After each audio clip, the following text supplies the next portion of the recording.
বন্ধুরা ভাই চুল কাটুম কতক্ষণ লাগবো? আরে ভাই সিরিয়াল আছে, এই 2 ঘন্টা লাগবো। আচ্ছা ভাই। প্রতিদিনই এরকম করে, তারপরের দিনে The next day. কি করে আপনারাই দেখুন।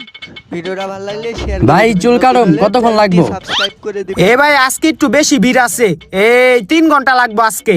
আচ্ছা ভাই। The next day. ভাই আজকে চুল কাটুম কতক্ষণ লাগবো? ভাই আজকে বেশি ভিড় নাই, এই যে একজন আছে, ওই যে একজন বইসা আছে, এই 2টা কাজ করতে ঘন্টাখানিক সময় লাগবো, আপনি বসেন। না ভাই আমি বসতাম না। ঠিক আছে আমি গেলাম। কি রে গেল গা? ওই বেটা, এই ছেলেটা ডেলি আয়া জি গায় যে ভাই কতক্ষণ লাগবো, কিন্তু কোনো দিন আয়া তো চুল কাটে না। তুই যা দেখ তো ছেলেটা চুল না কেটটা কই যায়। আচ্ছা ভাই। যা। A few moments later. ভাই দেখাইছি,